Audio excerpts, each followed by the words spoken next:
എത്ര പ്രാവശ്യം ചിറകടിച്ചിട്ടാണ് നമ്മുടെ ഒരു സ്പൂൺ നമ്മുടെ കയ്യിലെത്തുന്ന ആലോചിച്ചോ. മനസ്സിലുണ്ടോ? അതിന്റെ എഫേർട്ട് ആലോചിക്കുമ്പോഴാണ് സങ്കടം വരും നമുക്കൊക്കെ. ബാൽക്കണിയുടെ മുകളിലൊക്കെ ഒരു കൂട് വെട്ടിട്ട് ചെയ്യുന്നില്ലേ, അതിനിടയിൽ വാക്സ് കൊണ്ടുവെക്കും, അതിലാണ് സ്റ്റോർ ചെയ്യുന്നത് ആ വാക്സിനിടയിൽ അല്ലേ. അതിനുള്ള ഒരു ജോമെട്രി ഉണ്ടല്ലോ, അതിലുള്ള മാത്തമാറ്റിക്സ് മാത്രം നോക്കും നമ്മൾ. ഏറ്റവും മിനിമം സർഫസ് ഏരിയയിൽ ഏത് സ്റ്റോർ ചെയ്യാൻ പറ്റുന്ന ഹോളുകൾ എന്ന് പറഞ്ഞാൽ നമ്മുടെ ധാരണ ഏറ്റവും നല്ലതെന്ന് പറയുന്നത് സർക്കിളാണ്. അത് സർക്കുലർ ആയിരുന്നു എന്ന് വിചാരിക്കും, അതിൻ്റെ ഇടയിൽ ഫില്ല് ചെയ്യാനുള്ള വാക്സിൻ്റെ ക്വാണ്ടിറ്റി കൂടുതൽ വേണം. അപ്പോൾ ഹെക്സഗൺ ആവുന്ന സമയത്ത് അത് സ്ട്രോങ്ങർ ആണ്. ഇതൊക്കെ ആരായിരിക്കും തേനീച്ച പഠിപ്പിച്ചു കൊടുത്തേ? അതിനറിയാം എൻ്റെ പ്രോക്സിമിറ്റിയിൽ ഇങ്ങനൊരു കൂടുണ്ടാക്കിയാൽ അതിന് സഫീഷ്യൻ്റ് ആയിട്ടുള്ള ഫ്ലവേഴ്സ് കളക്ട് ചെയ്യാൻ പറ്റിയ സ്ഥലം എൻ്റെ ഇത്രയും ദൂരം പോയാൽ പറ്റും. ഇത് വലിയ ട്രാവലിംഗ് സെയിൽസ്മാൻസ് ജോബ് എന്ന് പറഞ്ഞിട്ട് നമ്മൾ ഓപ്പറേഷൻ റിസർച്ച് എന്ന് പറയുന്ന സബ്ജക്റ്റിൽ പഠിക്കും. തേനിലും വാട്ടർ കണ്ടന്റ് അത് 4% to 14% കണ്ടന്റ് അനുസരിച്ചിട്ട് നിങ്ങളുടെ ടേസ്റ്റ് മാറും. വീണ്ടും നമ്മൾ ചോദിക്കണം, ഈ 14% എങ്ങനെ അളന്ന് ഈച്ച എടുക്കുന്നു? അതാ ഞാൻ ചോദിക്കുന്നത്. ഇത് കൊണ്ടുവരുന്നത് എവിടെ നിന്നാണ്? പ്രകൃതിയിൽ നിന്നാണ് അല്ലേ.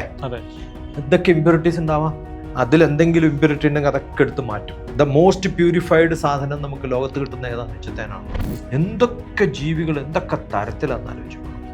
ഉറുമ്പിന് അതിൻ്റെ വെയിറ്റിനേക്കാളും 50 times വെയിറ്റ് എടുക്കാൻ പറ്റും. ഒരു അരിമണി എടുത്തിട്ട് പോകുന്ന ഉറുമ്പിനെ കണ്ടിട്ടില്ലേ? അതിൻ്റെ കമ്മ്യൂണിക്കേഷൻ കണ്ടിട്ടുണ്ടോ? ചെലന്തി വലയിലെ ജോമെട്രി എന്ത് രസകരമായിട്ടാണ് അത് കിട്ടുക. ഡു യു നോ, ഒരു ചെലന്തിക്ക് ഒരു പാമ്പിനെ പിടിക്കാനുള്ള കഴിവുണ്ടെന്ന് പറയും. ഈ വലയിൽ കുടുങ്ങിയിട്ട് വലിയ പാമ്പല്ല ഞാൻ പറഞ്ഞു, ചെറിയ പാമ്പ്, എന്നിട്ട് അതിനെ തിന്നും.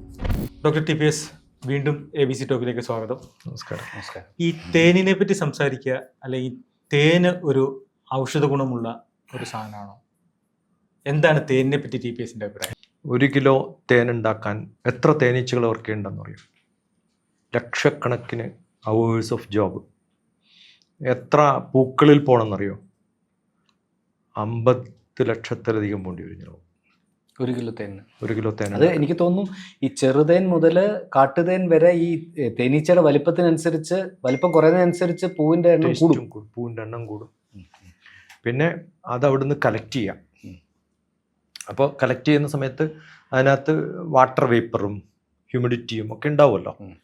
അതിനെ ആ വാട്ടർ കണ്ടന്റ് ഒരു 10% ഒക്കെ ആകുമ്പോഴാണ് അതിനെ പ്രിസർവ് ചെയ്യാൻ. എനിക്ക് തോന്നുന്നു ഒന്നുകൂടെ TPS വിശദമായിട്ട് നെക്ടറിൽ നിന്ന് തേനിലേക്കുള്ള യാത്ര വലിയൊരു സംഭവമാണ്. ആ നെക്ടർ എന്ന് പറയുന്ന സംഭവത്തിൽ നിന്ന് അതിനെ ക്യാരി ചെയ്യണം. അപ്പോൾ അതിൽ ക്യാരി ചെയ്യാൻ പറ്റുന്നതിന് ഒരു ലിമിറ്റ് ഉണ്ടല്ലോ. സെറിഞ്ചിലല്ല, കഴിക്കല്ല ചെയ്യണത്. കഴിച്ചു കഴിഞ്ഞാൽ തേനീച്ച അത് കുടിക്കുന്നതിന് തുല്യമായി. തൊണ്ടയിൽ നിർത്തുവാണോ? അല്ല, അത് ശേഖരിക്കാൻ വേറൊരു ടെമ്മിയിലൊരു സാധനമുണ്ട്. ഒരു നമ്മുടെയൊക്കെ ഈ മുളക് പൊരിക്കുന്ന ആള് ഇടാനുള്ളൊരു കുളം ഇല്ലേ, പിന്നെ തേയിലേക്ക് നുള്ളിയിടുന്ന പോലെ, അതുപോലെ നുള്ളിയിടുക എന്ന് വിചാരിക്കാം. അത് ശരീരത്തിനുള്ളിലാന്നേ ഉള്ളൂ. എന്നിട്ട് ഇത് കൊണ്ടുപോകുന്ന സമയത്ത് അദ്ദേഹത്തിന്റെ ആ ഒരു എഫക്റ്റ് ആലോചിച്ച് നോക്കണം. കാരണം ബോഡിയുടെ ഭാഗമാണെങ്കിൽ ഫ്ലൈ ചെയ്യുമ്പോഴും ബോഡിയുടെ ഭാഗം അല്ലാത്തതിനെ കയറ്റി കൊണ്ടുപോകുമ്പോഴുണ്ടാകുന്നൊരു ബുദ്ധിമുട്ട് അല്ലേ, അത് കൊണ്ടുപോവുക. എന്നിട്ട് എന്ത് ചെയ്യണം? ആ ക്ഷീണം മാറ്റാൻ അത് വേറൊരാൾക്ക് ട്രാൻസ്ഫർ ചെയ്ത് കൊടുക്കും. ഇയാളുടെ റെസ്റ്റ് എടുക്കും. അയാളല്ല പ്രോസസ് ചെയ്യുന്നത്. കൂടിനകത്ത് എത്തിക്കഴിഞ്ഞ് വേറൊരാൾക്ക് ട്രാൻസ്ഫർ ചെയ്യും. കൂടിനകത്ത് എത്തിക്കഴിഞ്ഞിട്ട് ഈ നെക്ടറിൽ നിന്ന് ഹണിയിലേക്ക് ഇതിനെ മാറ്റുന്ന ഒരു പ്രോസസ്സിനെ പറ്റിയാണ്. ആ പ്രോസസ്സ് എന്ന് പറയുന്നത് അതിലെ വേപ്പർ കളയണം. ആ വേപ്പർ കളയാൻ വേണ്ടി ചിറകിട്ടടിച്ചിട്ട് അതാണ് പിന്നെ ഇത് ചെയ്യുന്നത്. എന്ത്? Drying effect. ഞാൻ തേയില ഡിപ്പാർട്ട്മെന്റ് ഇത് പോയിട്ടുണ്ട്. ഉണ്ടാക്കുന്ന സ്ഥലത്ത്, തേയില ഉണ്ടാക്കുന്ന സ്ഥലത്ത് നുള്ളിക്കൊണ്ടുവന്നു കഴിഞ്ഞാൽ അതിനെ ഉണക്കണം. ആ ഉണക്കാൻ 1/2 an hour വേണം. ഒരു ചെയിൻ പോലെ സാധനത്തിലിട്ട് അത് ടെമ്പറേച്ചർ, അത് വലിയൊരു പാനലിട്ടിട്ട് ഞാനത് കാണുകയാണ്. അപ്പോൾ ആ തേനിനെ കൊണ്ടുപോയിട്ട് അതിനിങ്ങനെ ആലോചിച്ചൊക്കെ ഡ്രയർ ചെയ്യുന്ന പോലെ എത്ര പ്രാവശ്യം ചിറകടിച്ചിട്ടാണ് നമ്മുടെ ഒരു സ്പൂൺ നമ്മുടെ കയ്യിലെത്തുന്ന ആലോചിച്ചോ. മനസ്സിലുണ്ടോ? അതിന്റെ എഫേർട്ട് ആലോചിക്കുമ്പോഴാണ് സങ്കടം വരും നമുക്കൊക്കെ. അല്ല, ഈ കൂടിനകത്ത് വെച്ചിട്ട് ചിറകിട്ടടിച്ചിട്ട് എന്നിട്ട് ഇത് കൊണ്ടുവരുന്നത് എവിടെ നിന്നാണ്? പ്രകൃതിയിൽ നിന്നാണ് അല്ലേ. എന്തൊക്കെ ഇമ്പ്യൂരിറ്റീസ് ഉണ്ടാവാം, അതിലെന്തെങ്കിലും ഇമ്പ്യൂരിറ്റി ഉണ്ടെങ്കിൽ അതൊക്കെ എടുത്ത് മാറ്റും. ഞാൻ കേട്ടിട്ടുള്ളതേ, എന്ന് ഇടപെട്ടോട്ടെ, അതിനകത്ത് അതായത് ഈ തേൻ എന്ന് പറയുന്നത് ഈ ഇമ്പ്യൂരിറ്റീസിനെ എല്ലാം ഹൈബർനേറ്റ് ചെയ്ത് സൂക്ഷിച്ച് ആ ഇമ്പ്യൂരിറ്റീസിനെ ഹൈബർനേറ്റ് ചെയ്ത് നമ്മൾ കഴിക്കുമ്പോൾ നമുക്കൊരു വാക്സിനേഷൻ എഫക്റ്റ് ആണ് ശരീരത്തിൽ ഉണ്ടാകുന്നത്. ദ പ്യൂരിറ്റി എന്ന് പറയുന്ന തേനിൻ്റെ ആയുർവേദത്തില് എല്ലാ സാധനങ്ങളുടെയും തേനിൽ കൂട്ടിട്ട് കഴിക്കുന്ന കുറേ അവസ്ഥകൾ ഉണ്ടാവും അല്ലേ.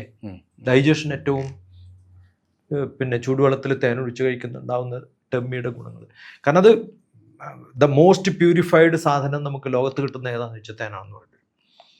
ഞാൻ വിചാരിച്ചെന്താന്ന് വെച്ച് കഴിഞ്ഞാൽ ഈ ആയുർവേദ മരുന്നിനൊക്കെ ഒരു കയ്പുണ്ടാവില്ല, അത് മാറാൻ വേണ്ടിയാണ്. അതും നല്ലതാണ്. അതാവാം. അതിന് പല അല്ല, ഈ തേനിൻ്റെ ഒരു അഡ്വാൻറ്റേജ് എനിക്കൊന്ന് തേൻ, നെയ്യ്, സ്പിരിറ്റ്, ഇത് മൂന്നും നമ്മൾ കാരിയറായിട്ടാണ് ഉപയോഗിക്കുന്നത്. അതായത് നമ്മുടെ ശരീരത്തിൻ്റെ എല്ലാ ഭാഗത്തേക്കും നമ്മൾ കഴിക്കുന്ന മരുന്നിൽ ഇതിൻ്റെ എത്തിക്കാനുള്ള ഏറ്റവും നല്ല അംശമുണ്ടെങ്കിൽ ഇത് ക്യാരിയിങ് പ്രോസസ്സ് ഈസി ആക്കാൻ വേണ്ടി. പിന്നെ നമ്മൾ ഷുഗർ ഉപയോഗിക്കുന്നത് പോലെ അല്ല. ഷുഗർ ഉപയോഗിക്കുന്നത് പോലെ നമ്മൾ സാധാരണ ഇപ്പം ഗ്രീൻ ടീ ഉണ്ടാക്കുന്ന സമയത്ത് ഷുഗർ ആഡ് ചെയ്യുന്നതും തേൻ ആഡ് ചെയ്യുന്നതും എൻറ്റയർലി ഡിഫറെൻ്റ് ആണ്. ഡൈജസ്റ്റീവ് പ്രോസസ്സിന് നല്ലതായിട്ടുള്ള മറ്റേ പ്രോസസ്ഡ് ആയിട്ടുള്ള ഡിഫറൻസ്, ഇത് നാച്ചുറൽ പ്രോസസ്ഡ് ആണ്. അതിൽ ഏറ്റവും നല്ല പ്രിസർവേറ്റീവ് എന്ന് പറയുന്നത് വർഷങ്ങളോളം സൂക്ഷിച്ചു വെക്കാൻ പറ്റുന്നത് എന്തുകൊണ്ടാണ് അറിയോ? ആ ഹ്യൂമിഡിറ്റി കൺട്രോൾഡ് ആയതുകൊണ്ടാണ്. ആ ഹ്യൂമിഡിറ്റി കൺട്രോൾ ചെയ്യാനാണ് ഏറ്റവും മെനക്കെടുന്നത്. അതെ, അല്ല, ചിറകിട്ടടിക്കുന്ന ചിറകിട്ടടിച്ചിട്ടാണ് ഇതിനെ വെള്ളത്തെ വെള്ളം സെപ്പറേറ്റ് ചെയ്യും. ആലോചിക്കണം, ഇതൊക്കെ ഉണ്ടാക്കുന്നത് നമ്മുടെ ഏതെങ്കിലും ഒരു ബാൽക്കണിയുടെ മുകളിലൊക്കെ ഒരു കൂട് വെട്ടിട്ട് ചെയ്യുന്നില്ലേ, മഴ വരരുത്, എന്നിട്ട് അതിനിടയിൽ വാക്സ് കൊണ്ടുവെക്കും, അതിലാണ് സ്റ്റോർ ചെയ്യുന്നത് ആ വാക്സിനിടയിൽ അല്ലേ. അതിനുള്ള ഒരു ജോമെട്രി ഉണ്ടല്ലോ, അതിലുള്ള മാത്തമാറ്റിക്സ് മാത്രം നോക്കും നമ്മൾ. ഏറ്റവും മിനിമം സർഫസ് ഏരിയയിൽ ഏത് സ്റ്റോർ ചെയ്യാൻ പറ്റുന്ന ഹോളുകൾ എന്ന് പറഞ്ഞാൽ നമ്മുടെ ധാരണ ഏറ്റവും നല്ലതെന്ന് പറയുന്നത് സർക്കിളാണ്. അത് സർക്കുലർ ആയിരുന്നു എന്ന് വിചാരിക്കും. അതിൻ്റെ ഇടയിൽ ഫില്ല് ചെയ്യാനുള്ള വാക്സിൻ്റെ ക്വാണ്ടിറ്റി കൂടുതൽ വേണം. അപ്പോൾ ഹെക്സഗൺ ആവുന്ന സമയത്ത് അത് സ്ട്രോങ്ങർ ആണ്. ഇതൊക്കെ ആരായിരിക്കും തേനീച്ച പഠിപ്പിച്ചു കൊടുത്തേ? ബ്രഹ്മാവ് എന്ന് പറയുന്നൊരു, നമ്മളൊക്കെ പറയുന്നില്ലേ ഇതിനൊക്കെ സൃഷ്ടികർത്താവ് എന്ന് പറയുന്ന ബ്രഹ്മാവ്, ആ ബ്രഹ്മാവിൻ്റെ വൈഫായിട്ടുള്ള സരസ്വതി, നോളജ് എന്ന് പറയുന്നതിൻ്റെ സരസ്വതിയുടെ ഭാവം, ഇവരൊക്കെ കൂടി ചേർന്നിട്ട് പറഞ്ഞു കൊടുക്കുന്നതാണ്. അവരുടെ കമ്മ്യൂണിക്കേഷൻ സ്കില്ല് ഇവരെല്ലാം കൂടി ചേർന്ന് പ്രകൃതി ഫോമില് അതില് തേനീച്ചയുടെ റാണി, നമുക്ക് റാണിയെ കൊണ്ടുപോയി കഴിഞ്ഞാൽ തേനീച്ച എല്ലാം വരുമല്ലോ. അതെ, അത് കുത്തിയാറില്ല. ഞാനിപ്പം പണ്ട് എനിക്ക് തോന്നുന്നു 10-38 വർഷങ്ങൾക്ക് മുമ്പ് നമ്മുടെ ഇവിടുത്തെ വെള്ളച്ചാട്ടമില്ലേ ആതിരപ്പള്ളി പോയ സമയത്ത് തേനീച്ചയുടെ കൂട്ടിൽ ആരും ഒരു കല്ലെറിഞ്ഞു. ഒരു തേനീച്ചക്കൂടല്ല, എല്ലാ തേനീച്ചക്കൂട്ടിൽ നിന്നും കംപ്ലീറ്റ് തേനീച്ചകൾ വന്നിട്ട് നമ്മളെ കുത്തി. അയ്യോ, ഞങ്ങൾ ഓടിയ ഓട്ടം. 3 പേരാണെന്ന് ഹോസ്പിറ്റലൈസ് ചെയ്തത് തേനീച്ച കുത്തിയിട്ട്. മനസ്സിലായോ? വളരെ ഫ്രണ്ട്ലി ആണെങ്കിൽ വളരെ ഫ്രണ്ട്ലി ആണ്, പക്ഷേ എല്ലാ വീട്ടിൻ്റെ മുകളിൽ പോലും ഇരിക്കാം. അപ്പം തേനീച്ചക്കൂട്ടിൽ കല്ലെറിഞ്ഞു എന്ന് പറയുന്നത് നമ്മുടെ ഒരു കഥ തന്നെ പറയാറില്ല അല്ലേ, ഒരു പ്രോവർബ് തന്നെയുണ്ട്. അതുപോലെയാണ്. അപ്പോൾ ഉപദ്രവിക്കാനും അറിയാതിന്, ജോമെട്രി നന്നായിട്ട് അറിയാം, ഇത് ഫെർമെൻറ്റ് ചെയ്യാൻ അറിയാം, പ്യൂരിഫൈ ചെയ്യാൻ അറിയാം. ഇതിൽ കൊളാബറേറ്റീവ് ആയിട്ടുള്ള വർക്ക് എനിക്ക് തോന്നുന്നു ഒരു മനുഷ്യനും ഇത്രയും കൊളാബറേറ്റീവായിട്ട് ആൾക്കാരെ കൂട്ടിയിട്ട് പണി ചെയ്യാൻ പറ്റില്ല അല്ലേ. അതെ അതെ.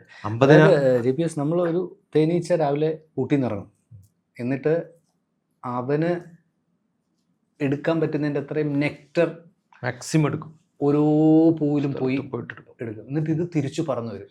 കിലോമീറ്ററുകൾ പോയിട്ടായിരിക്കും തിരിച്ചു വരിക. അല്ല, അതിന് കിലോമീറ്റർ പോവില്ല. അതിനറിയാം എൻ്റെ പ്രോക്സിമിറ്റിയിൽ ഇങ്ങനൊരു കൂടുണ്ടാക്കിയാൽ അതിന് സഫീഷ്യൻ്റ് ആയിട്ടുള്ള ഫ്ലവേഴ്സ് കളക്ട് ചെയ്യാൻ പറ്റിയ സ്ഥലം എൻ്റെ ഇത്രയും ദൂരം പോയാൽ പറ്റും. ഇത് വലിയ ട്രാവലിംഗ് സെയിൽസ്മാൻസ് ജോബ് എന്ന് പറഞ്ഞിട്ട് നമ്മൾ ഓപ്പറേഷൻ റിസർച്ച് എന്ന് പറയുന്ന സബ്ജക്റ്റിൽ പഠിക്കും. അത് കൃത്യമായിട്ട് ആ മാത്തമാറ്റിക്സും സ്റ്റാറ്റിസ്റ്റിക്സും അറിയുന്ന ആളാണ് ഈ തേനീച്ച. ചുമടെടുക്കാനുള്ള ദൂരം എവിടുന്ന് എവിടത്തേക്കൊക്കെ പറന്നു പോകണം. ഡാറ്റ കളക്ഷൻ എന്ന് പറയുന്നത് നമ്മളിപ്പോൾ പറയുന്നില്ലേ, നമ്മൾ ഗൂഗിൾ മാപ്പൊക്കെ വെച്ചിട്ട് എവിടെയൊക്കെ പോകണമെന്ന് തീരുമാനിക്കുന്നത് പോലെ ഈ തേനീച്ചകൾക്കറിയാം എൻ്റെ ഈ പ്രോക്സിമിറ്റിയിൽ ഇത്രയും സ്ഥലത്ത് നിന്ന് എനിക്ക് കണക്ട് ചെയ്താൽ ഈ ഒരു. അല്ല, അത് പ്രകൃതിയുടെ ഒരു വൈബിൽ നിന്ന് അറിയുന്നതാണോ, അതെങ്കിൽ ഇത് കൂട്ടത്തിൽ ആരെങ്കിലും പോയി സെർച്ച് ചെയ്ത് കണ്ടു? നമുക്ക് വലിയ ബുദ്ധിമുട്ടാണ്. നമ്മളിപ്പോൾ പറയുന്ന ഈ ചില പണ്ട് ന്യൂട്ടൺ തന്നെ പറഞ്ഞിട്ടുണ്ട്, പക്ഷികൾ മൈഗ്രേറ്റ് ചെയ്യുന്നത് എന്താ ഉപയോഗിച്ചിട്ടാണ്? അവരുടെ മെമ്മറി. ഇപ്പം നമ്മൾ ശ്രീഹരിക്കോട്ട സ്ഥലമുണ്ടല്ലോ, അത് മൈഗ്രേറ്റിംഗ് ബേർഡ്സിൻ്റെ ഒരു സ്ഥലമാണ്. അത് കൃത്യമാസം എത്രയോ കിലോമീറ്ററുകൾ ദൂരത്തുനിന്നാണ് വരുന്നത്. അത് വരും, അവിടെ കുറച്ചു കാലം താമസിക്കും, എന്നിട്ട് തിരിച്ചു പോകും. ഇത് എന്ത് സർവീസ് പ്രിസ്മാറ്റിക് കമ്പാസ് ഉപയോഗിച്ചിട്ടാണ് പോകണമെന്ന് വെച്ചാൽ നമുക്ക് ഉത്തരമില്ല. ഈ മുട്ടകൾ മാറ്റി വെച്ച് വേറൊരു സ്ഥലത്ത് കൊണ്ടുപോയി വിരിച്ചിട്ട് ആ പക്ഷികൾ പോലും പഴയ പക്ഷികൾ പോകുന്ന സ്ഥലത്തേക്ക് പോയിട്ടുണ്ടെന്നൊക്കെ ഞാൻ പല ഫ്രൂട്ട്സ് പോലും ഉണ്ട്. ആ ഫ്രൂട്ട്സ് ഒരു പക്ഷി കഴിച്ചാൽ മാത്രമേ, അതിൻ്റെ കാഷ്ടമായാൽ മാത്രമേ വളരുള്ളൂ. അതല്ലാതെ അത് താഴെ വീണാൽ വളരില്ല. അപ്പൊ എന്തിനാണ് ഇത്ര കോംപ്ലിക്കേഷൻ ആയിരിക്കണം? കോംപ്ലിക്കേഷൻ അല്ല, ഡിപെൻഡൻസിയാണ്. ഈ ചെറിയ പൂവിൽ ഞാൻ പറഞ്ഞത്, ഈ ചെറിയ പൂവിന്ന് ഭയങ്കര ചെറിയ സാധനം കൊണ്ടുപോയി സാധനങ്ങളൊക്കെ ചെയ്തിട്ട് ആവശ്യം. അല്ല, ഇതൊക്കെ ചെയ്ത് കഴിഞ്ഞിട്ട് ഒരു ദാക്ഷിണ്യവും ഇല്ലാതെ അതിനെ പിഴിഞ്ഞെടുത്തിട്ട്. അതെ, ലോകത്തെ ഏറ്റവും വലിയ ചൂഷണങ്ങളിൽ ഒന്ന് തേനെടുപ്പാണ്. അതെ അതെ. ലോകത്തിൽ വേറൊരു ജീവിക്ക് ഉപകാരമില്ലാത്ത ഒരു ജീവി ഏതാന്ന് വെച്ചാൽ അത് മനുഷ്യന്മാരാണ്. അതുകൊണ്ടാണ് മനുഷ്യൻ സോഷ്യൽ ബീയിങ്, ഹ്യൂമൻ ബീയിങ് എന്ന് പറയുമ്പോൾ മനുഷ്യന് വേറൊരു മനുഷ്യരെങ്കിലും ഉപകാരം ചെയ്യുകയാണെങ്കിൽ യു ആർ ദ ഗ്രേറ്റ്. എന്നിട്ട് അതൊന്നുമില്ലാതെ സെൽഫിഷായിട്ട് ജീവിക്കുന്നവരെ ആലോചിക്കുമ്പോൾ നമ്മൾ ഈ തേനീച്ചകളൊക്കെ പഠിക്കുമ്പോഴാണ് മനസ്സിലാവുക, ഒരു റിട്ടേണും പ്രതീക്ഷിക്കാതെ എങ്ങനെയാണ് ഒരു സിസ്റ്റം ഉണ്ടാക്കുന്നത് ഈ പണിക്കാരെ? അതുമല്ല, അതിനകത്ത് വേറൊരു കൗതുകം കൂടെ TPS ഒരു കാര്യം കൂടെ പറയേണ്ടത്. ഈ തേനീച്ചയുടെ ഈ തേൻ സൂക്ഷിക്കുന്ന ഷെൽസ്, എന്തായാലും പറയാ, ഞങ്ങളൊക്കെ നാട്ടിലെ ഇതിന്റെ വായിന്ന് തന്നെ വരുന്ന ഒരു പ്രത്യേക തരം, അതാണ് വാക്സ്.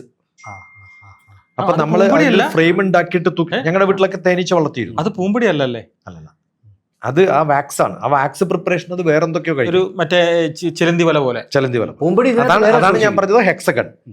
അപ്പൊ നമ്മളതിന്റെ ഒരു ക്രോസ് സെക്ഷൻ എടുത്താല് ഹെക്സഗണിലാണ് ഉണ്ടാക്കുക. അപ്പൊ ഒന്നിനോടൊന്ന് കൃത്യമായിട്ട് നിൽക്കും. അത് കാറ്റടിച്ചാലും പൊഴിയില്ല. അല്ലെങ്കിൽ തൂങ്ങിക്കിടക്കുന്നിടത്ത് നല്ല കാറ്റ് വരുമ്പോൾ അതൊക്കെ പൊളിഞ്ഞ് താഴെ വീഴണ്ടേ? ഇല്ല. നമ്മൾ അതിൽ നിന്നൊരു കഷ്ണം എടുത്തിട്ട് കട്ട് ചെയ്തിട്ട് നമ്മുടെ ഫ്രെയിമിനുള്ളിൽ വെച്ചിട്ട് വീട്ടിൽ പണ്ട് തേനീച്ച വളർത്തുമായിരുന്നു. എൻ്റെ വീട്ടിലൊക്കെ തേനീച്ച വളർത്തുന്ന കൂടുകളുണ്ടായിരുന്നു. എൻ്റെ വീട്ടിൽ ഇപ്പോഴും ഉണ്ട്. അതെ. അപ്പൊ അതിന് കാപ്പി ഉണ്ടാവുമല്ലോ. നമ്മൾ ഈ കാപ്പി ഉണ്ടാവുന്ന കാപ്പി മരമില്ലേ, അതിന്റെ കുറേ പൂക്കൾ ഉണ്ടായാൽ മതി. അപ്പൊ അത് എവിടെയാ വരിക? ഞാനത് കൊണ്ടുവെക്കുന്ന സ്ഥലത്ത് അതിന്റെ പ്രോക്സിമിറ്റിയിൽ ആവശ്യമുള്ള ഫ്ലവേഴ്സ് ഇതിന് കളക്ട് ചെയ്യണമെന്നുണ്ടായാലേ എന്റെ തേനീച്ച വളരുള്ളൂ. അതാണ് ഈ മസ്റ്റാർഡ് ഗീ അല്ല ഹണി, അത് ഓരോ സ്ഥലത്ത് കൊണ്ട് വെക്കുകയാണ്. ആ വെക്കുന്ന സ്ഥലത്ത് ഏത് ഫ്ലവർ ആണോ അവൈലബിൾ, ആ ഫ്ലവറിന് അനുസരിച്ചിട്ട് ഇതുണ്ടാവും. അപ്പൊ ചെറുപ്പത്തിൽ റബ്ബർ പൂ തേനെ കിട്ടും. അല്ല, റബ്ബറുള്ള സ്ഥലത്ത് തേൻ ഒരുപാട് വരും, തേനീച്ചകൾ ഒരുപാട് വരും. അല്ല, ഈ എഫേർട്ട് എന്ന് പറയുന്നത് ഞാൻ പറയണം, നമ്മൾ എന്തിൽ നിന്നാണ് ഇത് പഠിക്കേണ്ടത്? ഓരോ മൃഗത്തിൽ നിന്നും കുറെ പഠിക്കാനുണ്ട്. ഞാൻ പറഞ്ഞു സ്ക്വിറൽ ചെമ്പ് ചെയ്യുന്ന കണ്ടാൽ ട്രജക്ടറി മോഷൻ. ഞാൻ എപ്പോഴും തിരുവനന്തപുരത്ത് ഒരു ക്ലാസ് കൊടുത്ത സമയത്ത് ഞാനിങ്ങനെ പറഞ്ഞു, ഈ സ്പേസ് ഡിപ്പാർട്ട്മെന്റിൽ നിന്ന് നമ്മൾ അബ്ദുൽ കലാം ആണല്ലോ സ്പേസ് സയന്റിസ്റ്റ്, അദ്ദേഹം ഡിഫൻസ് ആയിരുന്നു. A squirrel knows better than Abdul Kalam എന്ന ഒരു സ്റ്റേറ്റ്മെന്റ്. ഇങ്ങനെ ഇവിടുന്ന് അയച്ചാൽ ഇവിടെ എത്തുമെന്ന് നമ്മൾ പറയുന്ന ട്രജക്ടൈൽ മോഷൻ മാത്തമാറ്റിക്സ് അറിയാന്നൊക്കെ പറയുമല്ലോ. ഒരു അണ്ണാർക്കണ്ണൻ ചാടുന്ന കണ്ടിട്ടുണ്ടോ? വേറെ ഇല ഇങ്ങനെ കുലഞ്ഞിരിക്കുന്ന സമയത്ത് അതിങ്ങനെ വെയിറ്റ് ചെയ്യും. എവിടെ നിന്ന് എവിടെ ചാടിയാൽ കറക്റ്റായിട്ട് അതിന് ബാലൻസ് ചെയ്യാം. നേരത്തെ ചോദിച്ചല്ലോ എവിടെ നിന്നാണ് ഈ അറിവെന്ന്. ഓരോ മൃഗങ്ങൾക്കും ഓരോ ജീവികൾക്കും ബ്രഹ്മാവിന്റെ കഥ പറയുമ്പോൾ പറയാറുണ്ട്, 126 കോടി കാണാൻ സാധിക്കുന്ന ജീവികളും കാണാൻ സാധിക്കാത്ത 126 കോടികളും ഒക്കെ ചെയ്ത് തൈഹി ക്ഷീണിച്ചിരുന്നതാണ്. തൈഹി എന്ന് പറഞ്ഞാൽ ക്ഷീണിച്ചിരുന്നിട്ട് തല മോളിൽ കുറച്ച് വെയിറ്റ് അധികം കൊടുക്കുന്ന ഒരു ജീവിയെ ആലോചിച്ച് ഇതിനെക്കുറിച്ചൊക്കെ നമ്മൾ ഈ ഡിസ്കസ് ചെയ്യുന്ന പോലെ ഡിസ്കസ് ചെയ്യുന്ന ജീവികളെ സൃഷ്ടിച്ചതാണ് ബ്രഹ്മാവ്. അതാണ് അദ്ദേഹം ചെയ്തിട്ടുള്ള ഏറ്റവും വലിയ മഹാപാപം എന്ന് പറയാം മനുഷ്യരെ.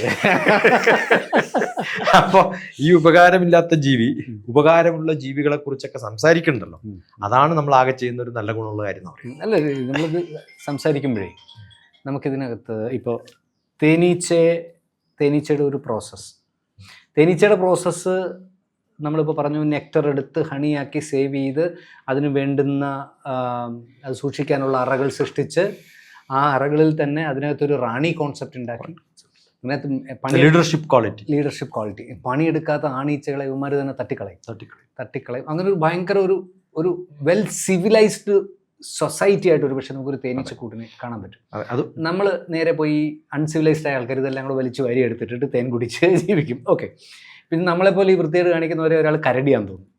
ഓക്കെ, ഇത് നമ്മൾ ഈ തേനീച്ചയെ പറ്റി സംസാരിക്കുമ്പം ഇതൊരു ഒരു റിഫൈൻഡ് പ്രോസസ്സാണ്. അപ്പം മനുഷ്യർ നമ്മൾ ജീവിച്ച് വളർന്ന് സംസ്കരിച്ച് പഠിച്ച് നമ്മൾ തലമുറകളോളം പല കാര്യങ്ങളും ക്യാരി ഓവർ ചെയ്ത് നമുക്ക് സ്കൂളുണ്ട്, നമുക്ക് കോളേജുണ്ട്. ഈ കാക്കയുടെ കൂട്ടിൽ കുയിൽ മുട്ടയിടും.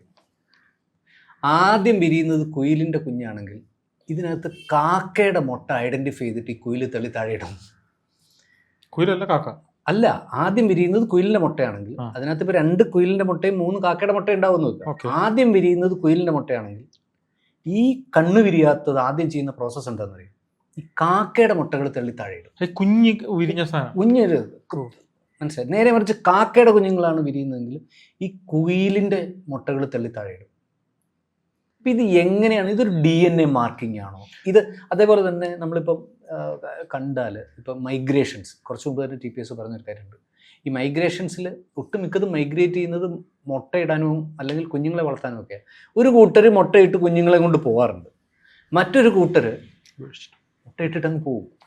ഇത് വിരിഞ്ഞ് പറന്ന് 10, 40,000, 4,000, 5,000, 7,000 കിലോമീറ്റർ ദൂരെയുള്ള അതിൻ്റെ സ്ഥലത്തേക്ക് എത്താൻ കഴിയുന്ന ഒരു പ്രകൃതിയുടെ കണക്റ്റില്ലേ?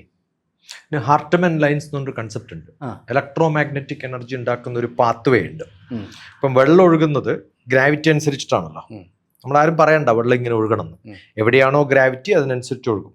അതുപോലെ ഒരു ഇലക്ട്രോ മാഗ്നറ്റിക് എനർജി പാത്ത് ഉണ്ട്. ഇലക്ട്രിക്കൽ എനർജി, മാഗ്നറ്റിക് എനർജി എന്ന് പറയുന്നത് 2 പോൾസ് ഉണ്ട്. അത് മാഗ്നറ്റിക് ആണ്. മാഗ്നറ്റിക് പോൾസ് ഉള്ളിടത്തിനൊക്കെ അതിന് ഓർത്തോഗണലായിട്ടൊരു ഇലക്ട്രിക്കൽ കണ്ടക്ടിവിറ്റി വരും. അത് വരുന്ന സമയത്ത് ഉണ്ടാകുന്ന ഒരു ഗ്രിഡ് ലൈൻസ് ഉണ്ട്. ഹാർട്ട്മാൻ ലൈൻസ് എന്നാ പറയാം. ആ ഹാർട്ട്മാൻ ലൈൻസ് കൃത്യമായിട്ട് എല്ലാ മൃഗങ്ങൾക്കും അറിയാമെന്നാണ്. അതിനുള്ള സെൻസ് അതൊരു ഗ്രാഫാണ്. ആ ഗ്രാഫിനനുസരിച്ച് അറിയാം എനിക്ക് ഈ നോഡ് മുതൽ ഇങ്ങനെ പോയാൽ ഇന്നടത്തേക്ക് എത്താമെന്ന്. ആ ഗ്രാഫാണ് അത് ഡിറ്റർമിൻ ചെയ്യുന്നത്. ആ ഗ്രാഫ് നിന്ന് പുറത്തു വരുമ്പോൾ അതിൻ്റെ വിങ്ങുകൾക്ക് ഒരു അൺകംഫർട്ടബിലിറ്റി വരും. അപ്പോൾ അത് തിരിച്ച് അതേ പാത്തിലേക്ക് പോകും. ഒരു സാൽമൺ ഫിഷ്. ഇത് കമ്മ്യൂണിക്കേഷൻ എന്ന് പറയുന്നത് വളരെ വലുതാണ്. ഇപ്പം ഈ പറഞ്ഞ ഒരു പല മൃഗങ്ങൾക്കും പല തരത്തിലാണ് കുട്ടികൾ വളർത്തുക. ആ കുട്ടികളെ വളർത്തുന്നതിനനുസരിച്ചിട്ട് നമ്മൾ പെറ്റായി മാറുമ്പോഴത്തേക്കും നമ്മളൊക്കെ ചെറുപ്പത്തിൽ പശുവിന് നമ്മൾ കഞ്ഞിവെള്ളം കൊടുക്കും. അതിൻ്റെ ചൂട് കറക്റ്റായിട്ട് അറിയണം. അമ്മയുടെ പാലിൻ്റെ ചൂടിൽ കുറച്ച് അധികമോ കുറവോ കൊടുത്തു കഴിഞ്ഞാൽ കഴിക്കില്ല അത്.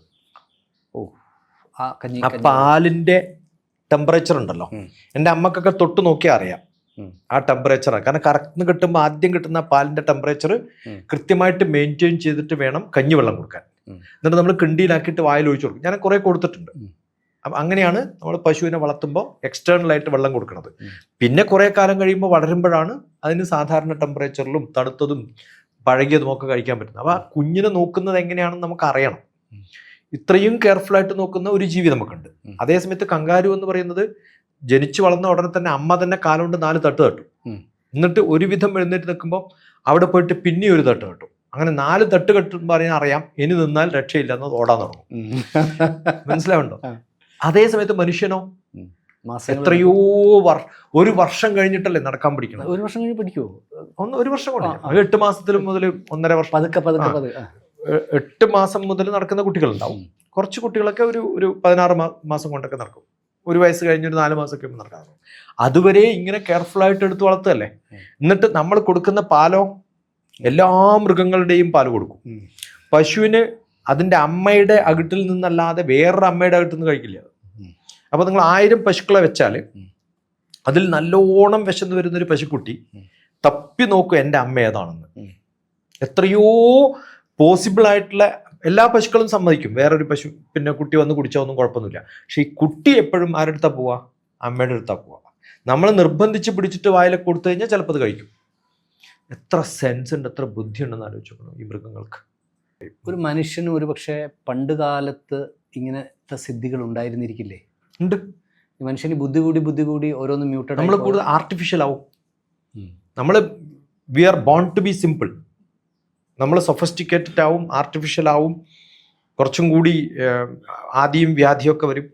അത് നമ്മുടെ റിക്വയർമെൻറ്റ്സ് മാറുന്നതിനനുസരിച്ചിട്ടാണ്. You are the most simplest one when you become ഒന്നും വേണ്ട എന്നുള്ളത് തോന്നലില്ലേ? ആ അവസ്ഥയിലേക്ക് നമ്മൾ മാറണം. അത് എങ്ങനെ മാറും എന്ന് ചോദിച്ചു കഴിഞ്ഞാൽ ഇതൊക്കെയാണ് ലോകം. നമ്മൾ ഈ ജീവികളൊക്കെ കാണുമ്പോൾ പഠിക്കുന്ന കുറേ സംഭവങ്ങളുണ്ട്. ഓരോ ജീവികളും നമ്മളെ പഠിപ്പിക്കുന്ന കുറേ പാഠങ്ങളുണ്ട്. എന്നെക്കാളും കമ്മ്യൂണിക്കേഷൻ സ്കില്ലുള്ളത്.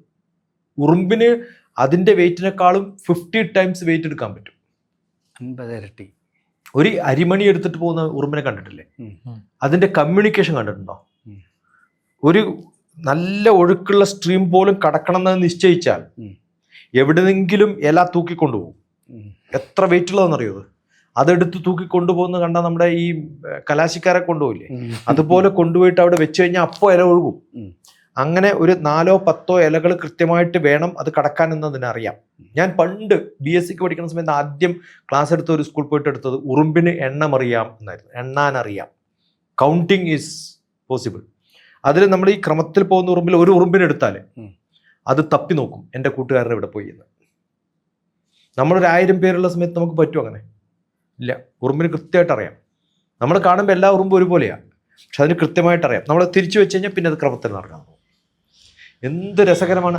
എന്നിട്ട് ആ ഇലകളൊക്കെ കൂട്ടി സ്റ്റിച്ച് ചെയ്യുന്നത് കാണണം. ആ സ്റ്റിച്ച് ചെയ്യാൻ ഉപയോഗിക്കുന്ന ഗമ്മ് ഈ ഒഴുകുന്ന വെള്ളത്തിൻ്റെ ഇടയിലൂടെ ഇത് സ്റ്റിച്ച് ചെയ്തുണ്ടാക്കി അപ്പുറത്തേക്ക് കടന്നു പോകും. ഓരോന്നിനും എന്താണ് വേണ്ടത്? ചെലന്തി വലയിലെ ജോമെട്രി അല്ലേ, എന്ത് രസകരമായിട്ടാണ് ഇത് കിട്ടുക. ഡു യു നോ, ഒരു ചെലന്തിക്ക് ഒരു പാമ്പിനെ പിടിക്കാനുള്ള കഴിവുണ്ടെന്ന് പറയും. ഈ വലയിൽ കുടുങ്ങിയിട്ട് പാമ്പ് ചിലപ്പോൾ അതിനകത്ത് പെട്ടുപോയി കഴിഞ്ഞാൽ രക്ഷപ്പെടാൻ പറ്റില്ല. വലിയ പാമ്പല്ല ഞാൻ പറഞ്ഞു, ചെറിയ പാമ്പ്. എന്നിട്ട് അതിനെ തിന്നും. എൻ്റെ ബ്രദർ പറയാറുണ്ട്, ഈ വീട്ടിലൊക്കെ മാറാലില്ലേ, അത് കളയാണ്ടിരുന്നാൽ കൊതു ഉണ്ടാവില്ല. ശരിയായിരിക്കും. കാരണം ഈ കൊതുക്കളൊക്കെ വരുമ്പോൾ ഈ മൂലയ്ക്ക് ലൈറ്റ് ഇല്ലാത്തടത്ത് പോലോ, അവിടെ പോയി പിറ്റേ ദിവസം രാവിലെ നോക്കി കഴിഞ്ഞാൽ കുറേ കൊതുക്കൾ ചത്ത് കിടക്കുന്നതാണ്. അപ്പോൾ കൊതുവിനെ പിടിക്കാൻ പറ്റുന്ന പണ്ടത്തെ മെത്തഡോളജി എന്ന് പറഞ്ഞാൽ ചെലന്തിയാണ്. അല്ല, നമ്മൾ വീട് വെച്ചിട്ട് ലൈറ്റ്സൊക്കെ തൂക്കി രണ്ടാമത്തെ ദിവസം നമ്മൾ നോക്കിയപ്പം ഈ ലൈറ്റ്സിൻ്റെ എല്ലാ അടിയിൽ ചെലന്തി വല. അപ്പം നമ്മൾ ആദ്യം ചെലന്തിയെ തെറിയൊക്കെ വിളിച്ചു, എന്താണിത്, ഇന്ന് തുടങ്ങിയല്ലോ. പിന്നെ നമ്മൾ ആലോചിച്ചപ്പം കറക്റ്റ് ഫ്ലൈസ് എവിടെ വരുന്നു എന്ന് കണ്ട് അതിനറിയാം, അവിടെയാണ് എവിടെ ഇര പിടിക്കണം എന്നറിയാം. അപ്പൊ ഇതിൽ നമ്മൾ അറിയേണ്ടത്, ഈ മനുഷ്യൻ അറിവ് നേടാനുള്ള ഒരു ആഗ്രഹം ഉണ്ടല്ലോ, നമുക്കുള്ളതിനേക്കാളും കൂടുതലാണ്. എവിടെ ഭക്ഷണം കിട്ടും, എത്ര ദൂരം പോകണം, ഇതൊക്കെ data interpretation, big data analysis എന്നൊക്കെ ഇന്ന് നമ്മൾ പഠിക്കണില്ലേ അല്ലേ? ആരെടുത്തൊന്ന് പഠിക്കണം, ഓപ്പറേഷൻ റിസർച്ച്, ഈ നമ്മൾ പഠിക്കുന്ന ഇന്ന് കാണാൻ പോകുന്ന എല്ലാ സയൻസുകളും, കമ്മ്യൂണിക്കേഷൻ സ്കില്ല്, ഇതിനൊക്കെ കോർഡിനേഷൻ എന്ന് പറഞ്ഞാൽ എത്ര എളുപ്പമാണ്. ഇത്രയും ജീവികൾ ഓരോ സാധനം കൊണ്ടുവന്നിട്ട് ഇവിടെ തന്നെ കൊണ്ടുവരണ്ടേ? അങ്ങനെ ഈ തേനീച്ചകളുടെ ഉള്ളില് ഈ പറഞ്ഞ തേൻ സൂക്ഷിച്ചു വെക്കണ്ടല്ലോ, അവിടെ എത്രയോ ഉറുമ്പുകൾ നടക്കണ്ടാവും. ഒരു ഉറുമ്പ് പോലും ഈ തേൻ കുടിക്കാൻ അവിടെ വരാറില്ല. അതെന്താ കാരണം വെച്ചാൽ ഈ വാക്സ് ഉണ്ടല്ലോ, ആ വാക്സ് കവർ വെച്ചിരിക്കുന്നത് ഇവിടെ എത്തുമ്പോൾ അതിനറിയാം, അത് തിരിച്ചു പോകും. അപ്പൊ അതിനെ പ്രൊട്ടക്ട് ചെയ്യുന്നത് കൃത്യമായിട്ടും ക്ലീൻ ആയിട്ട് സൂക്ഷിക്കാനും, വേറെ ആരും കട്ടുപോകാതെയും വേറെ ഒരു ജീവിയും കൊണ്ടുപോകാതെയും ഇതിനെ പ്രൊട്ടക്ട് ചെയ്ത് വെക്കാൻ വേണ്ടിയിട്ടാണ് അത് ചെയ്യുന്നത്. കഴിഞ്ഞ ദിവസം ഞങ്ങൾ ഇങ്ങനെ തേൻ GK ഒരു തേൻ കിട്ടി. അപ്പോൾ വളരെ, അതാണോ ഈ ടോപ്പിക് എടുക്കുന്നത്? അല്ല, ഞാൻ പറഞ്ഞ അത് തേൻ കിട്ടി കഴിഞ്ഞപ്പോൾ അത് ഒറിജിനൽ ആണോ തിരിച്ചറിയാൻ വേണ്ടിയിട്ട് ഒരു സ്പൂൺ എടുത്തിട്ട് അവിടെ വെച്ചിട്ട് ഉറുമ്പ് ഉണ്ടോ നോക്കാന്ന് പറഞ്ഞു. അല്ല, ഈ തേൻ ഒരുപാട് ഡ്യൂപ്ലിക്കേറ്റ്, വളരെ വലിയ, അപ്പൊ അവിടെ എന്നിട്ട് വന്നില്ല. ഉറുമ്പ് വന്നില്ല. അതാണ് അതിന്റെ രസം. അല്ല, തേനും പഞ്ചസാരയും എന്ന ഉറുമ്പ് വരാത്ത പല ക്ഷേത്രങ്ങളുണ്ട്. ക്ഷേത്രങ്ങളുണ്ട്. കാരണം അതിന്റെ കൺസ്ട്രക്ഷൻ തന്നെ എങ്ങനെയാണ്, ആ ബിൽഡിങ്ങിന്റെയും അതിലുണ്ടാകുന്ന കെമിക്കലിന്റെയും അത് ഉപയോഗിച്ചിട്ടുള്ള മെറ്റലിന്റെയും ഒക്കെ പ്രത്യേകതകളുണ്ട്. ഉറുമ്പ് വരാത്ത പഞ്ചസാര ഇട്ടാലും തേനിട്ടാലും, അല്ലെങ്കിൽ പാൽപ്പായസവും ശർക്കര പായസവും ഒക്കെ അവിടെ ഇവിടെയൊക്കെ വീഴുമല്ലോ, നെയ്യ് ഇട്ടാ വരും, സർവത്ര നെയ്യാണ്. അപ്പൊ ആ സ്ഥലത്ത് എന്തോ ഉറുമ്പില്ലാത്തത്? അടച്ചുപൂട്ടി വെച്ചേക്കണം. അത് അതിന്റെ ഒരു കൺസ്ട്രക്ഷൻ അങ്ങനെയാണ്. ആഗമശാസ്ത്രത്തിൽ അതിന്റെയൊക്കെ ഭാഗമാണ്. അത് അപ്പോൾ ആ കൺസ്ട്രക്ഷൻ റിലേറ്റഡ് ആയിട്ട് എനർജി അതിന് കയറാൻ പറ്റാത്ത സ്ഥലമാണ്. അങ്ങനെയാണ് ഉണ്ടാക്കേണ്ടത്. തേൻ എന്ന് പറയുന്നത് ഇപ്പം നമ്മൾ വലിയ ഔഷധമാണെന്ന് പറയുന്നത്. പക്ഷെ ഇതേ സമയത്ത് തന്നെ ഞാൻ കേട്ടിട്ടുള്ളത്, തേൻ നമ്മളിൽ നടത്തുന്നത് യഥാർത്ഥത്തിൽ ഇപ്പം TPS തന്നെ പറഞ്ഞു, 1 കിലോ തേനിലേക്ക് എത്താൻ ലക്ഷക്കണക്കിന് പൂക്കളിലേക്ക് സഞ്ചരിക്കുന്നു തേനീച്ച. ഈ ലക്ഷക്കണക്കിന് പൂക്കളിൽ നിന്ന് തേനുമായി വരുമ്പോൾ അവിടെയുള്ള സൂക്ഷ്മജീവികളെ കൂടെ ഈ തേനീച്ച ഒരു പക്ഷേ ഉള്ളിലാക്കിയേക്കാം. ഉള്ളിലാക്കുമ്പോൾ തന്നെ ഇത് ചെയ്യുന്ന, ഞാൻ മനസ്സിലാക്കിയിരിക്കുന്ന ഒരു പ്രോസസ്സ് എന്ന് പറഞ്ഞാൽ, ഇതിൻ്റെ ചില പ്രത്യേക കെമിക്കൽ പ്രയോഗം കാരണം ഇതെല്ലാം ഹൈബർനേറ്റഡ് ആവും. ഒന്നും ചാവില്ല, എല്ലാം മയങ്ങിക്കിടക്കും. ഇത് നേരെ വരുന്നു, തേനീച്ച സൂക്ഷിക്കുന്നു. അപ്പോഴെല്ലാം ഈ സൂക്ഷ്മജീവികൾ, അതിനകത്ത് വൈറസ് ഉണ്ടാവാം, ബാക്ടീരിയ ഉണ്ടാവാം, മൈക്രോ ഫംഗൽ ഒബ്ജക്ട്സ് ഉണ്ടാവാം, വാട്ട് എവർ ഇറ്റ് ഇസ്. എന്നിട്ട് ഇതെല്ലാം അവിടെ ഹൈബർനേറ്റഡായി മരിക്കാതെ സൂക്ഷിക്കുകയും നമ്മൾ തേൻ കുടിക്കുമ്പം നമ്മുടെ ഉള്ളിൽ പോവുകയും ചെയ്യുന്നു. അതായത് പാതി ചത്ത സാധനം നമ്മുടെ ഉള്ളിൽ ചെല്ലുകയാണ്. പ്രകൃതിയിലുള്ള സകലമായ വിഷാംശങ്ങളും നമ്മൾ ഔഷധമായി, തേനായി നമ്മൾ കഴിക്കും. ഇത് ഉള്ളിൽ ചെല്ലുമ്പോൾ, നമ്മുടെ ശരീരത്തിൽ ചെല്ലുമ്പോൾ, ഇതെല്ലാം ഇതിൻ്റെ ഹൈബർനേഷൻ പ്രോസസ്സ് മാറി ഇത് ലൈവ് ആവുകയും ഇതിനോട് നമ്മുടെ ശരീരം പടപൊരുതുകയും ചെയ്യുന്നിടത്തു നിന്ന് ഒരു നാച്ചുറൽ വാക്സിനേഷൻ ശരീരത്തിൽ നടക്കുന്നു എന്ന് കേട്ടിട്ടുണ്ട്. നമ്മുടെ ആദ്യം അറിയേണ്ടത് ഇതിനെ ഹൈബർനേറ്റഡ് ആക്കാനും അല്ലെങ്കിൽ അതിനെ ആ ഒരു അൺകോൺഷ്യസ് സ്റ്റേറ്റിലാക്കാനും വേപ്പർ കണ്ടന്റ് ആണ് ജീവികളുടെയൊക്കെ തുടക്കം. ആ വേപ്പർ കണ്ടന്റ് കുറക്കണ സമയത്ത് അത് ശാസ്ത്രീയമാണ്, സൂപ്പർ ശാസ്ത്രീയമാണ്. മനസ്സിലാവുണ്ടോ? ഒന്നും നടക്കില്ല, അതവിടെ കിടക്കും. അതിന് അവര് അതിലെ വെള്ളം മുഴുവൻ മാറ്റുമ്പോൾ വെള്ളം മുഴുവൻ മാറ്റി, അത് പൂർണ്ണമായിട്ടും വെള്ളം മാറ്റിയുള്ള കുഴപ്പം എന്താ അറിയോ, പിന്നെ അത് ഉപയോഗശൂന്യമാവും. അപ്പൊ അതിനൊരു അതിന്റെ പെർസെൻറ്റേജ് ആണ് ഞാൻ ഈ പറഞ്ഞത്. കൃത്യമായിട്ട് എനിക്കറിയില്ല, എനിക്ക് തോന്നുന്നു 10 to 20% എവിടെയാണ്. അത് ഇപ്പൊ കൃത്യമായിട്ട് കഴിഞ്ഞ ഒരു വർഷം മുമ്പാണ് ഞാൻ ഈ ഇല, നമ്മൾ ആ ഇല എടുത്തിട്ട് കൊണ്ടുപോയിട്ട് അവസാനം ഇതാവുമല്ലോ, എന്ത് ചായപ്പൊടി ആവുമല്ലോ. അപ്പൊ ഞാൻ ചോദിച്ചു ഇതിന് എത്ര പെർസെൻറ്റേജ്, അവർ പറഞ്ഞു 4 to 14%. അത് ഓരോ സ്ഥലത്ത് അതിനനുസരിച്ചിട്ട് ക്വാളിറ്റി. അതിൽ കൂടുതലായ എന്ത് പറ്റുമെന്ന് ചോദിച്ചു. അതിൽ കൂടുതലായ ചായപ്പൊടി വെക്കുമ്പോൾ കരിയിട്ട പോലെ തോന്നും. വാട്ടർ കണ്ടന്റ് വേണം അവിടെ. ആ വാട്ടർ കണ്ടന്റ് ഇല്ലെങ്കിൽ അതിന് ടേസ്റ്റ് ഇല്ല. അപ്പൊ തേനിലും വാട്ടർ കണ്ടന്റ്, അത് 4% to 14% കണ്ടന്റ് അനുസരിച്ചിട്ട് നിങ്ങളുടെ ടേസ്റ്റ് മാറും. വീണ്ടും നമ്മൾ ചോദിക്കണം, ഈ 14% എങ്ങനെ അളന്ന് ഈച്ച എടുക്കുന്നു? അതാ ഞാൻ ചോദിക്കുന്നത്.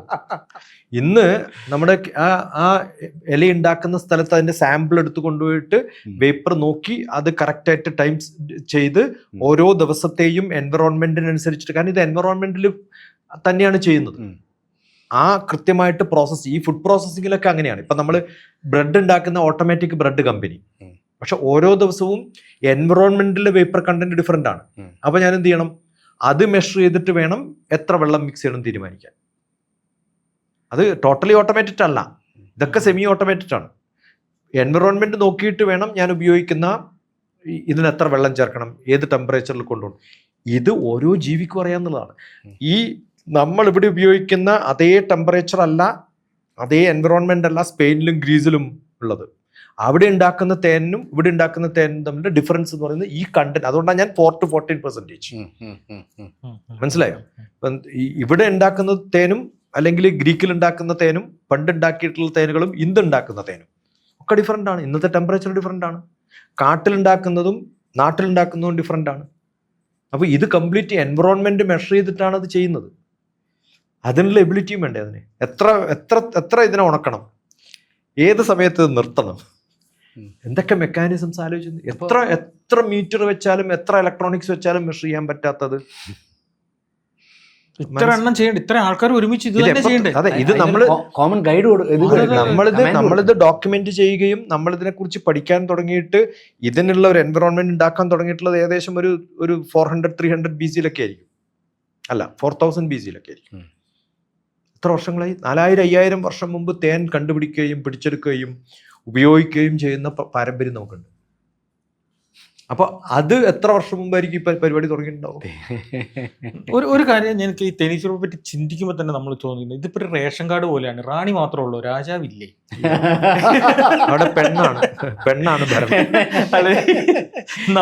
ഒരു മെയിൽ ഷോവനിസം പുറത്തു വന്നു.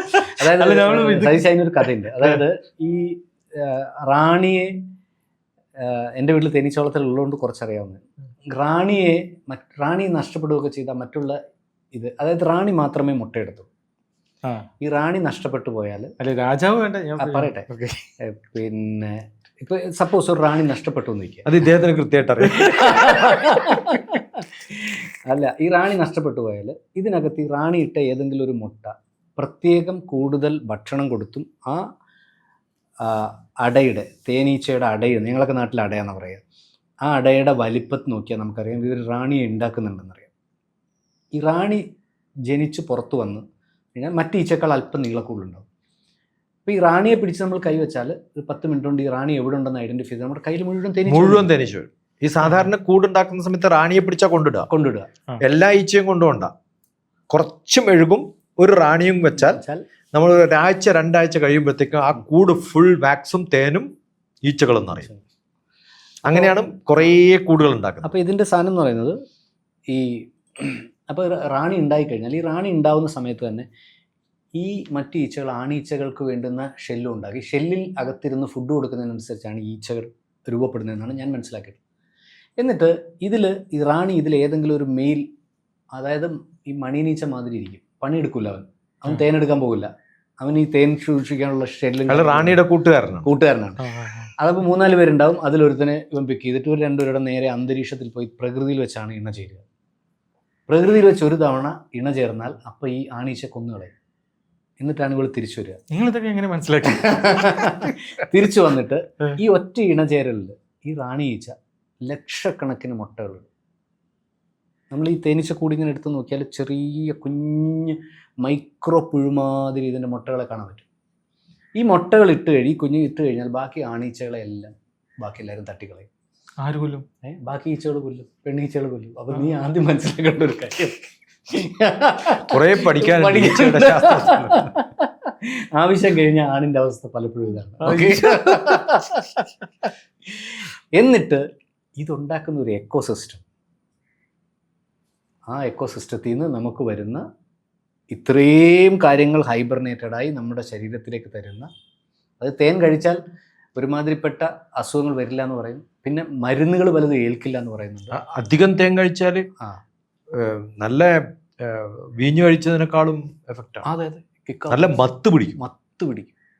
നമ്മളൊക്കെ നല്ല വരിക്കച്ചക്ക കൂട്ടുമ്പോൾ തേൻ കൂട്ടിട്ട് കഴിക്കാം. അപ്പൊ കുറച്ച് കഴിച്ചു കഴിഞ്ഞാൽ അപ്പ അമ്മ പറയും അധികം കഴിച്ചാൽ മത്ത് പിടിക്കുവേ, കിക്കാവും. അപ്പൊ നമ്മളൊരു 40 എണ്ണം കഴിക്കാൻ, ഇപ്പൊ വായിലുള്ളതുണ്ട്, 40 എണ്ണം കഴിക്കാൻ പറ്റുകയാണെങ്കിൽ തേൻ കൂട്ടി കഴിക്കുകയാണെങ്കിൽ 10 തേൻ കഴിക്കാൻ പറ്റും. ഇപ്പൊ ചെറുപ്പത്തിൽ അങ്ങനെ കഴിച്ച് ശീലമായതുകൊണ്ട് ഇപ്പൊ പല ഫ്രൂട്ട്സുകളും കഴിക്കുമ്പോൾ ആ പഴയ ഓർമ്മ വരുമല്ലോ, ആ ടേസ്റ്റ് ഒരിക്കലും കിട്ടാറില്ല. ലോകത്തെ ഏറ്റവും റിച്ച് ഫുഡാണ്. റിച്ച് ഫുഡ് കഴിച്ചിട്ടില്ല ചെറുപ്പത്തിൽ. നമ്മൾ ഏറ്റവും നല്ലത് കഴിച്ചു കഴിഞ്ഞാൽ പിന്നെ ഡയലൂട്ടിട്ട് കഴിക്കുന്ന സമയത്ത് ഒരു സുഖം കിട്ടില്ല. അതുകൊണ്ട് ഐ കോണ്ട് എൻജോയ്. പിന്നെ ഇങ്ങനെ ഇവര് വേർതിരിവുണ്ടാവുന്ന പണിക്കാര് പോണവർ ഇന്നവര് കൂടുതൽ ഇതെങ്ങനെ ഇവരിങ്ങനെ ഇതെല്ലാരും മുട്ടയിട്ട് ഒരേ ഇതിലെല്ലാം ഉണ്ടാവണേ. പിന്നെ എങ്ങനെയാ വേർതിരിവ്? കാറ്റഗറൈസേഷൻ ഉണ്ട് അതിന്.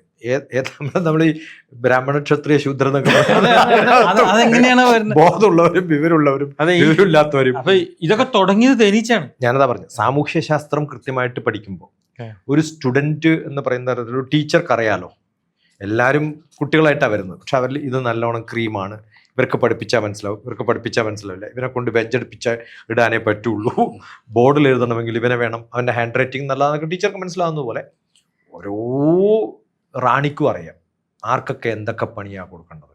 അപ്പോൾ വെൽത്ത് ഡിസ്ട്രിബ്യൂഷൻ, വർക്ക് ഡിസ്ട്രിബ്യൂഷൻ, ഇതിനൊക്കെയുള്ള മാനേജ്മെന്റ് സിസ്റ്റംസ് ഒക്കെ പഠിക്കണമെങ്കിൽ തേനീച്ചയിൽ നിന്ന് പഠിക്കുന്നു പറയും. ഉറുമ്പും തേനീച്ചയും അല്ലേ? മിക്കവാറും ജീവികളിൽ ഏറ്റവും നല്ല സ്മാർട്ടായിട്ടുള്ളവർ. ഓരോന്നിനും വ്യത്യാസമുണ്ട്, ഓരോന്നിനും ഓരോ കാലങ്ങൾ. ഇപ്പം നമ്മൾ ലൈഫ് എക്സ്പെക്റ്റൻസി ഒക്കെ പറഞ്ഞ് നമ്മൾ ഈ ഏതെങ്കിലും ആശാരിമാരൊക്കെ 2 മരം കൂട്ടിച്ചേർത്തിട്ടാണ് ഇരിക്കുക. നിങ്ങളൊരു കുറേ വർഷങ്ങൾക്ക് ശേഷം ആ കഥ പൊളിക്കുമ്പോൾ അതിനകത്ത് ഒരു പാറ്റി ഉണ്ടാവും. എപ്പോഴാണ് ഇതിനകത്ത് പോയതെന്ന് അറിയോ? എത്രയോ കാലം മുമ്പ് ചെയ്തിട്ടുള്ളതാണ്. നമ്മുടെ തവള 6 മാസം ഭൂമിയുടെ അടിയിലിരിക്കും. ഒന്നും കഴിക്കാണ്ടിരിക്കാം. 6 മാസം കഴിയുമ്പോൾ നല്ല മഴ വരുമ്പോഴാണ് എവിടുന്നാണ് ഇവൻ വരുന്നത് അറിയുന്നത്. ഇത്രയും കാലം ഇവൻ അകത്തിരിക്കുക, ഹൈബർനേറ്റഡ് ആണ്. എന്തൊക്കെ ജീവികൾ എന്തൊക്കെ തരത്തിലാണെന്ന് ആലോചിച്ചു നോക്കണം. നേരത്തെ പറഞ്ഞില്ലേ ഇതൊക്കെ വലിയ ബ്രഹ്മാവിൻ്റെ കഴിവാണെന്ന്. ഞാൻ പറയാറുണ്ട്, 4 കാലുള്ള ഒരു ആട് ചിലപ്പോൾ 8 കാലം അല്ലെങ്കിൽ 6 കാലൊക്കെ ആയിട്ട് നമ്മൾ 2 തലയൊക്കെ ആയിട്ട് കാണുമല്ലോ. ബ്രഹ്മാവ് എക്സ്പെരിമെൻ്റ് ചെയ്യാണ്. ചിലപ്പോൾ കുറേ കാലങ്ങൾക്ക് ശേഷം 2 തലയുള്ള കുറേ ആടുകൾ ഉണ്ടാക്കണമെങ്കിൽ നിങ്ങളുടെ വീട്ടിലിരിക്കുന്ന ആടിനെ ആദ്യം 2 ആക്കി നോക്കി ഇത് സർവൈവ് ചെയ്യുമോ നോക്കും, പിന്നെ മറ്റേ ആളെ സർവൈവ്. ഇത് ക്രിയേഷനിൽ ഉണ്ടാവുന്നതാണ്. ജിറാഫ് എന്ന് പറയുന്ന ജീവിയുടെ തല കുറേ ഹൈറ്റ് ഇല്ലേ, പണ്ട് കാലത്ത് ചിലപ്പോൾ അത് വളരെ ചെറുതായിട്ടുണ്ടാവും.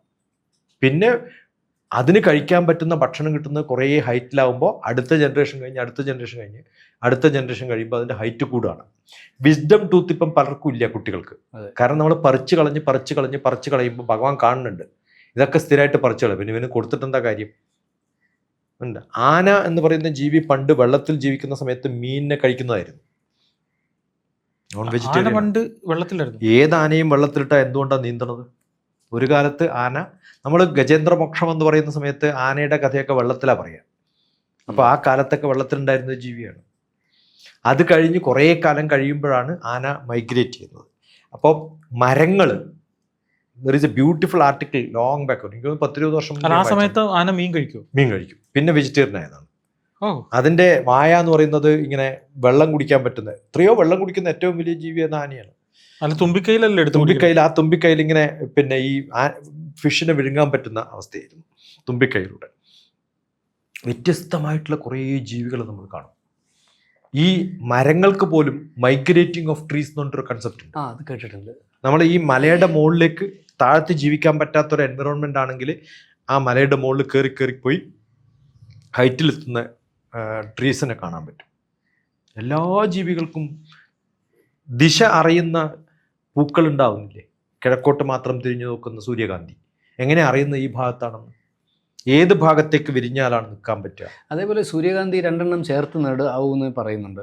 അതായത് പകൽ ഇത് മുഴുവൻ സൂര്യനെ നോക്കിയിട്ട് രാത്രി ഇവർ പരസ്പരം നോക്കി വെക്കും. എന്തൊക്കെ വ്യത്യാസങ്ങളാണ്. അപ്പം ഇതൊക്കെ വളരെ ഈ ജനറ്റിക്കലി മോഡിഫൈഡ് ഫുഡ് ഉണ്ടാക്കുമല്ലോ, അതിനകത്ത് ഈ വിത്തുകളെ മാറ്റിയിട്ട് വേറെ വിത്തുകളാക്കുമ്പോൾ പരപരാഗണം നടക്കുന്ന സംഭവങ്ങളൊക്കെ നമ്മൾ പഠിക്കില്ലേ, അത് ആ കറക്റ്റ് സമയത്ത് കൊണ്ടുപോയിട്ട് വേണം ഇതിനെ ജനറ്റിക്കലി മോഡിഫൈ ചെയ്യാൻ. അപ്പോൾ ഈ ബയോടെക്നോളജി എന്ന് പറയുന്ന കൺസെപ്റ്റിൽ നമ്മൾ പറയുന്നത് ഈ നമ്മൾ സാധനം വൈൽഡ് ഫോട്ടോഗ്രാഫിയിൽ ഷൂട്ടിങ്ങിന് പോകുമ്പോൾ നിൽക്കാനുള്ളൊരു ക്ഷമ എന്ന് പറയില്ലേ, അതിനേക്കാളും ക്ഷമ വേണം ഈ ജനറ്റിക്കലി മോഡിഫൈഡ് ആയിട്ടുള്ള ഫുഡ് ഉണ്ടാക്കാൻ പറയാം. പ്രകൃതിയിൽ ഉണ്ടാകുന്ന സംഭവങ്ങൾ കാണുകയും പഠിക്കുകയും റിപ്പീറ്റ് ചെയ്യുകയും അതിൽ എക്സ്പെരിമെന്റ് ചെയ്യുകയും ഒക്കെ ചെയ്യുന്നതിന് ഒബ്സർവേഷൻ എന്ന് പറയുന്ന ഒരു സംഭവം നന്നായിട്ടുണ്ടാവണം. ആ ഒബ്സർവേഷൻ ആരുടെ പഠിക്കണം? ഈ ജീവികളിൽ നമ്മൾ പഠിക്കണം. TPS ഇങ്ങനെ ഓരോ കാര്യങ്ങൾ വന്ന് പറയും. നമ്മളിപ്പോ ഏത് വാഴ കണ്ടു കഴിഞ്ഞാലും തെക്കോട്ടാണോ കൊലച്ചക്കരെ നോക്കുക. ഞങ്ങൾ 100% വാഴകൾ ഞങ്ങൾ തെക്കോട്ടാണ് ഒളിച്ചിരിക്കുന്നത്. കണ്ടില്ലേ? ഞങ്ങൾ ഓട വഴിക്കൊക്കെ ഇതിങ്ങനെ ഓരോ കാര്യം പറയുമ്പോൾ നമ്മള് പിന്നെ നിങ്ങൾ വീഡിയോ കാണുന്ന ആൾക്കാർക്കും ഉണ്ടാവും അത്. അതെ. കാരണം എന്തായാലും നമ്മൾ തേനിൽ നിന്ന് തുടങ്ങി വാഴയിൽ അവസാനിച്ചു. അതിലുമുണ്ട് തേൻ. അതെ, അതിലുമുണ്ട് തേൻ. ഏറ്റവും നല്ല തേനുള്ളത് മധുവാണ്. മധുവാണ്. തേനിലേക്ക് മാറണം. എന്തായാലും തേനിൽ നിന്ന് തുടങ്ങി നമ്മൾ പ്രകൃതിയിലെത്തി. ഒരുപാട് കാര്യങ്ങൾ പ്രകൃതിയിൽ നിന്ന് പഠിക്കണമെന്ന് ഞങ്ങളെ പഠിപ്പിച്ചു. നന്ദി TPS.